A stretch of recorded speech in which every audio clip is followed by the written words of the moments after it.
প্রতিদিনের ব্যস্ত জীবন থেকে একটু বেরিয়ে গিয়েছিলাম শান্তির খোঁজে। হ্যালো এভরিওয়ান, কেমন আছেন সবাই? আশা করছি সবাই খুব ভালো আছেন। আমিও খুব ভালো আছি। আজকে একটি নতুন ব্লগে আপনাদের সবাইকে সুস্বাগতম। যারা নতুন দেখছে তাদেরকে বলবো অবশ্যই ভালো লাগলে ভিডিওটা একটা লাইক করে অ্যান্ড শেয়ার করে দিয়ে সাবস্ক্রাইব করে আমার ফ্যামিলির মেম্বার হয়ে যেও। তো প্রথমেই বলি, আমরা পৌঁছে গিয়েছিলাম দার্জিলিং। দক্ষিণেশ্বর থেকে ট্রেন ধরেছিলাম এবং সেটা জলপাইগুড়িতে নামিয়েছিল আমাদের। তো সেখান থেকে আমরা গাড়ি করে চলে গিয়েছিলাম দার্জিলিংয়ের উদ্দেশ্যে। প্রথমেই বলবো, আমরা প্রথমে দার্জিলিং যাইনি। আমরা সাইট সিইং করতে করতে দার্জিলিং গিয়েছিলাম। তো সেই মতে বেশ খানিকটা সময় আমাদের লেগে গিয়েছিল।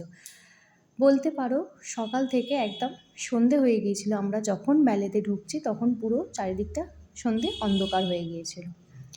তো ফার্স্টে আমরা ট্রেন থেকে নামলাম, নেমে এবার কিছু খাওয়া দাওয়া করলাম। খাওয়া দাওয়া করে গাড়ির জন্য দাঁড়িয়েছিলাম। তারপর ড্রাইভার এলো, এসে আমাদেরকে নিয়ে গেল। ড্রাইভারই আমাদের সমস্ত সাইট সিইং করাতে করাতে নিয়ে গিয়েছিল।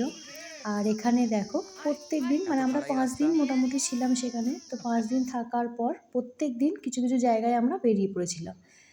একদিন গিয়েছিলাম শিটংয়ের উদ্দেশ্যে, আর একদিন আশপাশে ঘুরেছিলাম, আর একদিন রক গার্ডেন গিয়েছিলাম। এই সব করে মোটামুটি 5 দিন লাগিয়ে দিয়েছিলাম। তোমরা চাইলে একদিনেই 2-3টে জায়গা ঘুরে নিতে পারো, আর না চাইলে প্রত্যেক দিন একদিন করে বেরোতে পারো। তো দেখো টাইগার হিলটা কত সুন্দর লাগছে দূর থেকে দেখতে। চারপাশটা সত্যি অপূর্ব সুন্দর। তো যারা যাওনি অবশ্যই বলবো একবার ঘুরে আসতে পারো, দেখবে অবশ্যই ভালো লাগবে তোমাদের। আর এইটা দেখো, শিটংয়ে যাওয়ার পথে পড়েছিল। এত সুন্দর ভিউ যে বলে বোঝানো যাবে না। আর ওখানে হচ্ছে মোমো, ধোঁয়া ওঠা মোমো আর ঠান্ডা ঠান্ডা মেজাজ, জাস্ট দুর্দান্ত লাগে। আর আমরা খাবার নিয়ে নিয়েছিলাম। যে হোটেলে ছিলাম সেখান থেকে আমরা খাবার নিইনি। আমরা বাইরে থেকেই যখন গেছি বাইরেই খাওয়া দাওয়া করেছি। তুমি যাই খাও 200 টাকার মতো প্লেট নেবে, ভাত তরকারি, 2 পিস মাংস, কিংবা যদি মাছ নাও, যাই নাও মোটামুটি 200 টাকা করে প্লেট। তো হ্যাঁ, এবার বলি একটা কথা, এক প্লেটে যতটা খাবার থাকে একার পক্ষে খাওয়া সম্ভব হয় না, ভাতটা বিশেষ করে বলতে গেলে। তো শেয়ার করে তোমরা খেতে পারো। আর এখানে দেখো রাস্তায় মাঝে মাঝে ঝর্ণা, ছোটো ছোটো ঝর্ণা, বড় ঝর্ণা, জাস্ট দুর্দান্ত লাগছিল ভিউটা। তো তোমাদের কেমন লাগলো ভিউগুলো অবশ্যই কমেন্ট করে জানিও। আর এখানে দেখো, এখানে আমরা প্রচুর ছবি তুলেছিলাম।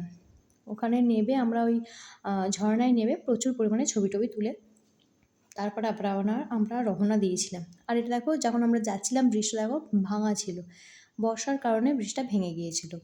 তো সেইটারই আবার খুব তাড়াতাড়ি মেরামত চলছিল। তো তোমাদের কারা কারা গেছো দার্জিলিং কমেন্ট করে জানিও। কীরকম কার কী অভিজ্ঞতা দার্জিলিং সম্বন্ধে আমার সাথে পারলে শেয়ার করো। তো আমিও ছোট্ট একটা ব্লগের মাধ্যমে পুরো দার্জিলিংটা তোমাদের সামনে শেয়ার করলাম। আমার একটা নেক্সট ভিডিওতে আমি বলে দেবো কোথায় কোথায় গিয়েছি না গিয়েছি, তার একটা ছোট্ট ভিডিও বানিয়ে তোমাদের সামনে শেয়ার করব। চলো আজকের মতোই টাটা, নেক্সট ভিডিও নিয়ে আবার তোমাদের সামনে দেখা হচ্ছে।